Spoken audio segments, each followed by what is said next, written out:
روزہ رکھا ہوا ہے، نفلی روزہ رکھا ہوا ہے. کہتے ہیں میں اور پریشان ہوا، میں نے فوری طور پہ سوال کیا کہ اب تو کدھر جائے گا؟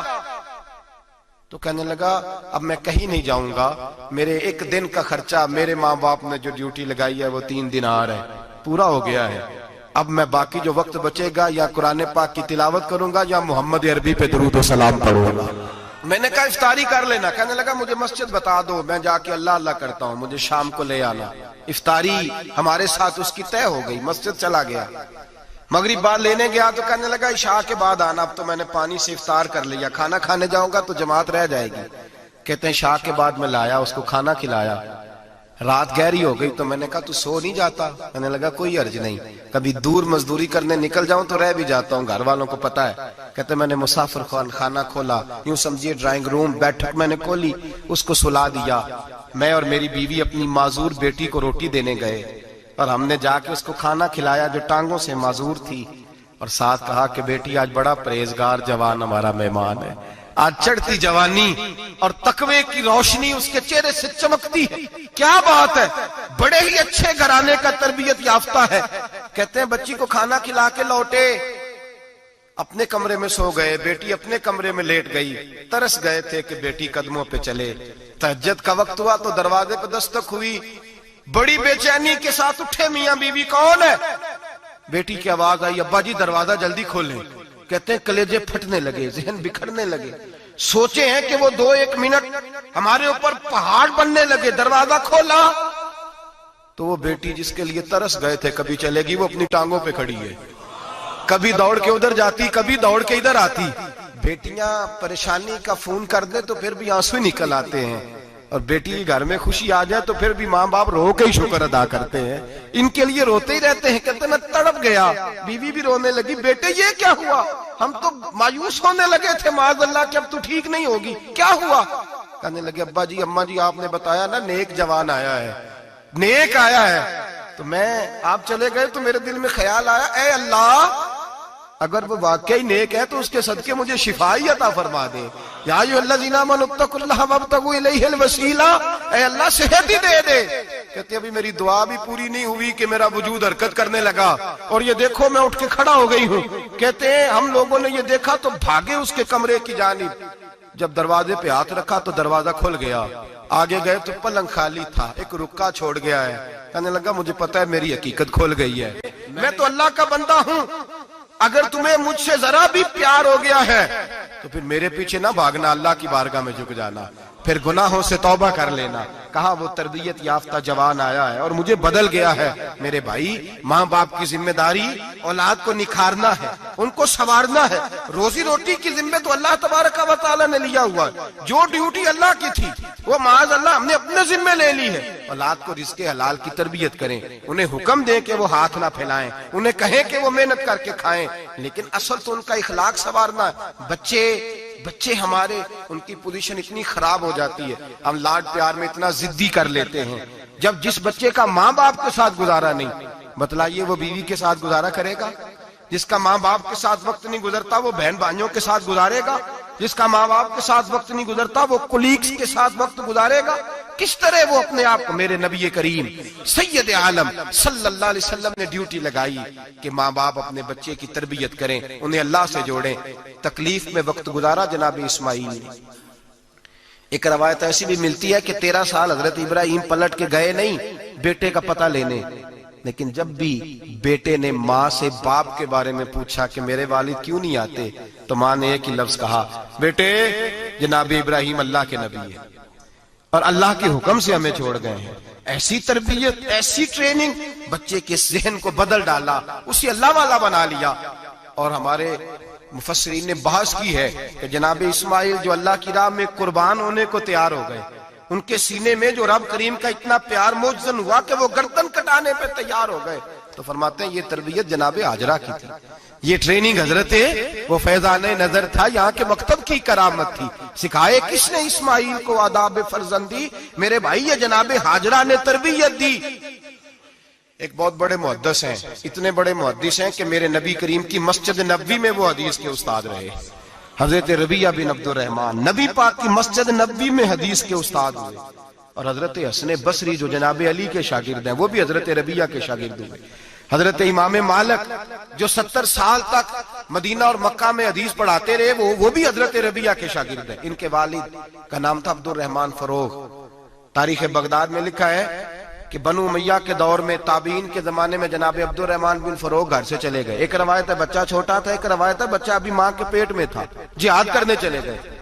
اس دور میں یہ جہاد ہوتا تھا کہ ایک علاقہ فتح کیا تو مسلمان اگلے علاقے میں چلے گئے, اگلا فتح کیا تو اگلے علاقے, ایک کے بعد دوسرے لوگ پلٹ کے نہیں آتے تھے. حضرت عبد الرحمن گئے 30,000 دینار بیوی کو دے گئے, کہنے لگے سنبھال کے رکھنا. اور جہاد کرنے نکلے تو 27 سال تک گھر ہی نہیں آئے, اور 27 سال کے بعد آئے تو حضرت ربیعہ محدث بن چکے ہیں, مسجد نبی میں حدیث کے استاد ہیں, بیٹا بہت بڑا شیخ بن گیا. واپس آئے, ہاتھ میں نیزہ ہے, کالی داڑھی تھی ساری سفید ہو گئی, وجود بڑا تگڑا تھا, کمزوری آ گئی. آئے, نیزہ پکڑا ہوا ہے, گھوڑے پہ بیٹھے ہیں, مدینہ منورہ میں گھر ہے, دروازے پہ دستک دی. حضرت ربیعہ نے دروازہ کھولا, اندر داخل ہونے لگے تو کہنے لگے بابا تو کدھر گھستا آ رہا ہے؟ کدھر؟ اس نے کہا تو پیچھے ہٹ, تو میرے مکان پہ کب سے قبضہ کر کے بیٹھا ہے. بات تیز ہونے لگی, آواز تھوڑی بزرگوں کی بلند ہونے لگی تو اندر سے زوجہ نے سن لیا.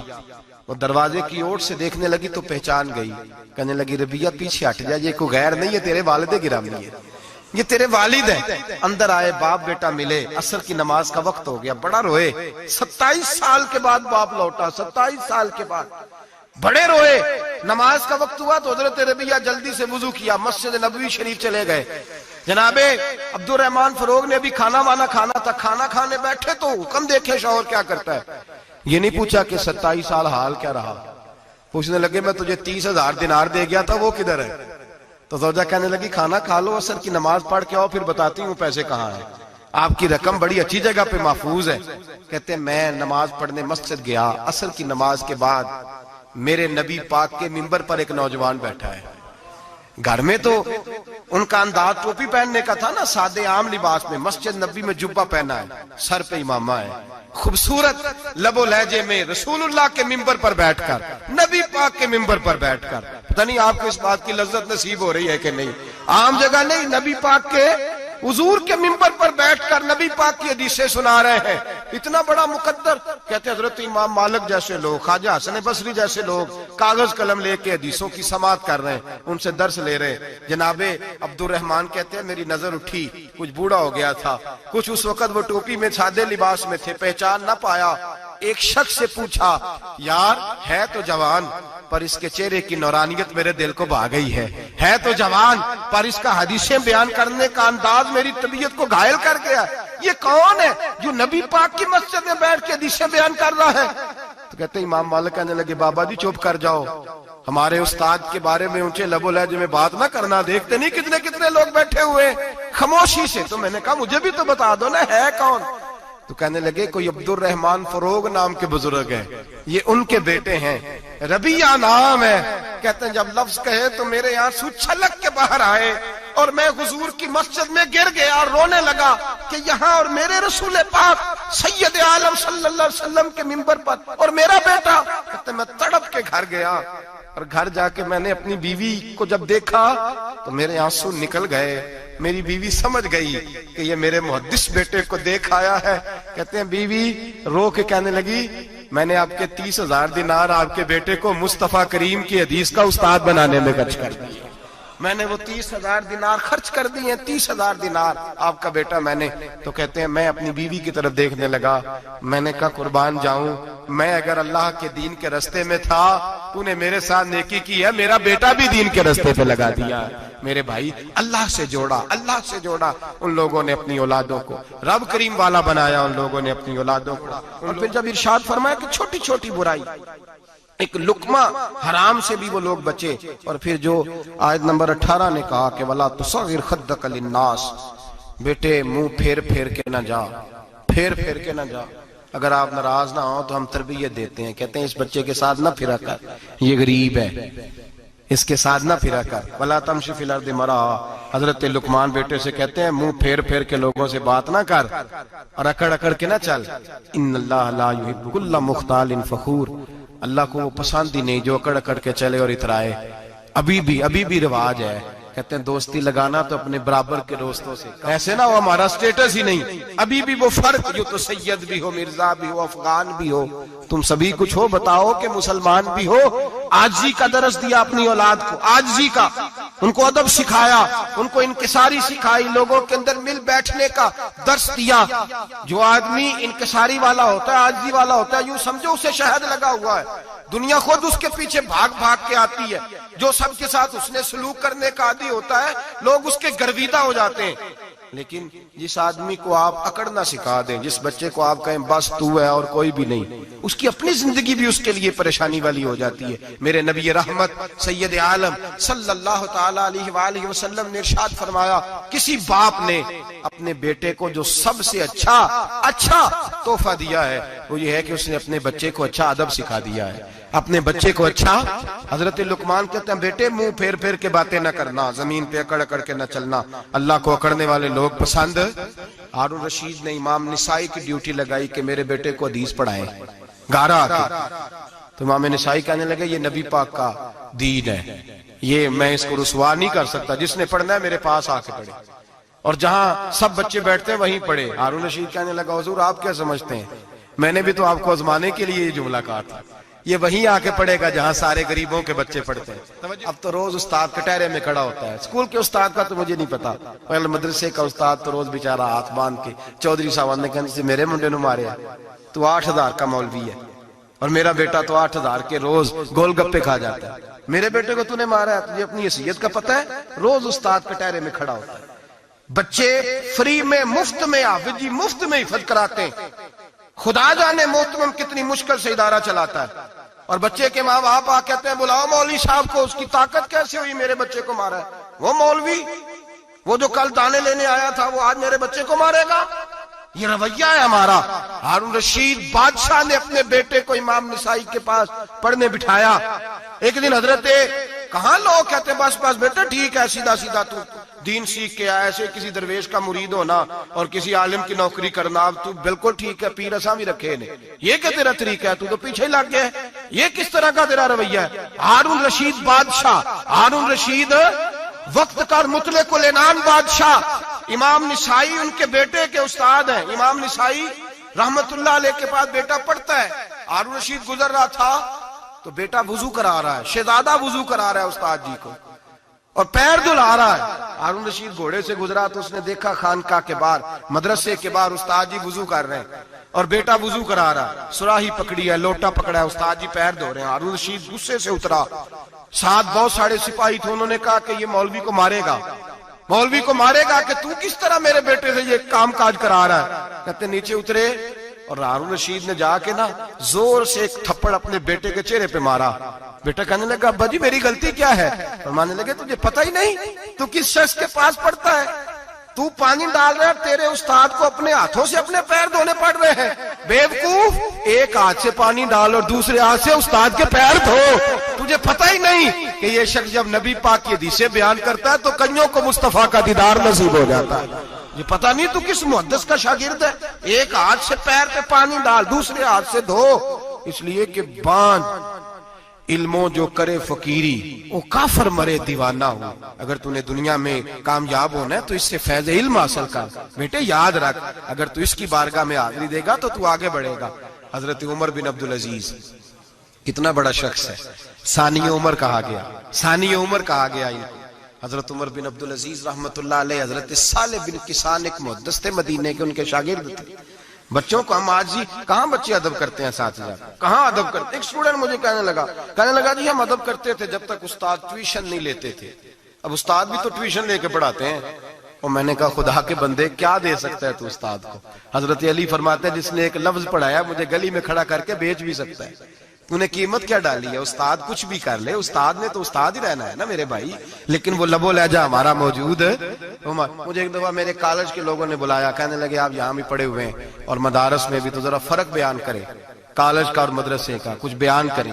میرے ٹیچرز بھی تھے بہت سارے، تو میں نے کہا معذرت کے ساتھ یہاں تو بڑا مشکل ہو جائے گا بات کرنا، لیکن ایک جملہ میں نے مدرسے اور کالج میں ایک فرق محسوس کیا ہے، ہمارا مدرسے کا طالب علم آج بھی ہمارے جوتے اٹھا کے آگے رکھتا ہے، وہ آج بھی استاد کی موٹر سائیکل کو ٹاکی مارتا ہے، آج بھی صاف کرتا ہے۔ ہمارا مدرسے کا طالب علم آج بھی استاد کو پشت نہیں کرتا، لیکن کالج کا طالب علم پوچھتا ہے اسلامی اتلا آیا ہے، انگریزی والا آیا ہے؟ میں نے کہا اس کے تو لب و لہجے میں ادب نہیں ہے۔ اس لیے میں نے دونوں جگہ وقت گزارا تو میں سمجھا ہوں بڑے حالات خراب ہیں مدرسوں میں بھی۔ اب وہ کیفیت نہیں رہی جو بزرگوں کی تھی، لیکن پھر بھی اگر ادب ہے تو مدارس میں ابھی بھی ہے، ابھی بھی خانقاہوں میں ادب ہے، یہاں ابھی بھی خیر کی توقع موجود۔ وہاں سے تو رخصت ہو گیا، وہاں تو معاملہ اور طرح کا ہو گیا، الا ماشاءاللہ۔ حضرت عمر بن عبدالعزیز جناب صالح بن کیسان کے پاس پڑھتے تھے، اسٹوڈنٹ تھے، اور پھر بعد میں آپ ان کے مرید بھی ہوئے، باقاعدہ درس لیتے تھے طریقت کا۔ حضرت جناب صالح بن کیسان کے پاس تعلیم تھی، ان کے والد جناب عبدالعزیز اس وقت مصر میں بہت بڑے تاجر تھے، جناب عمر بن عبدالعزیز کے والد۔ تو ان کے پاس چھوڑ گئے، کہا میرے بیٹے کی صرف ان کو دین نہ پڑھانا، اس کی روحانی تربیت بھی کرنا۔ ایک دن استاد جی نے عصر کی نماز کا سلام پھیرا تو حضرت عمر بن عبدالعزیز کھڑے ہو گئے، ایک رکعت ان کی رہتی تھی پیچھے، تو آپ نے نماز کے بعد بلایا اور بڑے میٹھے لب و لہجے میں کہا عمر کیا بات ہے تیری ایک رکعت رہ گئی؟ تو کہنے لگے استاد جی میں کنگھی کر رہا تھا، شیشے کے آگے کھڑا تھا، تو آئینہ دیکھتے دیکھتے بال سوارتے سوارتے مجھے پتہ ہی نہیں چلا، جب آیا ہوں تو لیٹ ہو گیا۔ حضرت صالح بن کیسان رحمت اللہ علیہ نے ان کے والد کو مصر میں خط لکھا، فرمایا آپ کا بیٹا میری پوری فرما برداری نہیں کرتا، کل کو مجھے نہ کہنا تربیت صحیح نہیں ہوئی۔ آج فلاں تاریخ کو اس نے ایک رکعت پوری چھوڑ دی ہے جماعت کے ساتھ، اس لیے کہ وہ کنگھی کر رہا تھا بالوں کی، پوری رکعت چھوڑ دی ہے۔ ابا جی بہت بڑے تاجر تھے، پر انہوں نے یہ نہیں کہا کہ مولوی تو پاگل ہو گیا، اس کو تو پتہ ہی نہیں کیا ہو گیا، ابھی بچہ ہو جائے گا سیانا، کوئی بات نہیں ٹھیک ہو جائے گا۔ حضرت عبدالعزیز نے وہاں سے ایک شخص بھیجا، پیسے دے کے گھوڑا دے کے، فرمایا مدینے جاؤ، اور سیدھا مدینے آیا۔ حضرت عمر بن عبدالعزیز کو گھر سے اچکا، بلایا نہیں، زبردستی پکڑا، اچک کے گھوڑے پہ بٹھایا، حجام کی دکان پہ لے گئے، فرمایا اس کی ٹینڈ کر دو، نے بال کاٹ دیے اور بال کٹوا کے سیدھے حضرت صالح بن کیسان کے پاس لے گئے، کہنے لگے حضور یہ کھاتا ہے اس کے والد کا، میں نے اس کی ٹینڈ کرا دی ہے، جس بالوں کی وجہ سے اس کی جماعت رہ گئی تھی میں نے وہ بال ہی ختم کر دیے۔ تو اس کے والد کہتے ہیں آپ ذرا ذرا سے بھی بات، ایک ذرہ برابر بھی بچے کے اندر ہم کوتاہی برداشت، ہم اسے سنوارنا چاہتے ہیں، معاشرے کو دینا چاہتے ہیں، ہم ایک خوبصورت انسان بنانا چاہتے ہیں۔ تو حضرت لقمان کہنے لگے بیٹے تو چہرہ رخسار بدل بدل کے لوگوں سے بات نہ کر، اکڑ کے نہ چل، اس لیے کہ اللہ کو اکڑنے والے پسند۔ تو کیا کر وقصد فی مشی کا وغضض من صوتک، درمیانی چال چل، آواز کو پست رکھ۔ ہم اپنے بچوں کو میانہ روی کا درس نہیں دیتے۔ اگر کسی کے پاس بہت زیادہ پیسے ہیں تو وہ بس کہتا ہے میرا بیٹا، میں نے سارے لاڑ دیکھے ہیں، میں نے ہر خواہش پوری کی ہے، یہ تو کوئی عقل مندی کی بات نہیں۔ ضرور خواہشات پوری کریں، اگر ہیں تو کنجوسی کرنے سے منع کیا ہے نبی پاک صلی اللہ علیہ وسلم، لیکن بچے کو معتدل رکھیں، اسے دھوپ اور چھاؤں دونوں کا پتہ ہونا چاہیے۔ اگر زمانے میں کبھی کڑی دھوپ آ جائے تو اسے اندازہ ہو کہ میں نے یہاں کیسے کھڑے ہونا ہے، اس کو درمیانہ اور میانہ روی کا اسے درس دیں، اسے پتہ ہو، وہ نرم دل بھی ہو اور برائی کے مقابلے میں ڈٹ جانے کی طاقت بھی رکھتا ہو۔ بچے کو درمیانہ رستہ، میرے نبی کریم علیہ الصلوۃ والسلام نے فرمایا ما علم نقتصد، جو درمیانی چال چلتا ہے وہ کبھی تنگ نہیں ہوتا، اور خیر الامور اوسطها، سب سے بہترین رستہ وہ ہے جو درمیانہ ہوتا ہے، اس میں افراط و تفریط نہیں ہوتی۔ بچوں کو درمیانہ پن سکھائیں، ان کے لب و لہجے کے اندر ایسا مزاج پیدا کریں کہ جس کے اندر وہ اپنی دنیا کے اندر بڑے سنور کر، بڑے نکھر کر وہ ترازو لے کے نکلیں تو وہ پورے عدل کے ساتھ اپنی زندگی گزاریں۔ اور فرمایا وغضض من صوتک، آواز کو پست رکھ، چلا چلا کے نہ کبھی بچوں سے بات کریں اور نہ کبھی بچوں کی بات سنیں، بچوں کے لب و لہجے میں ٹھہراؤ۔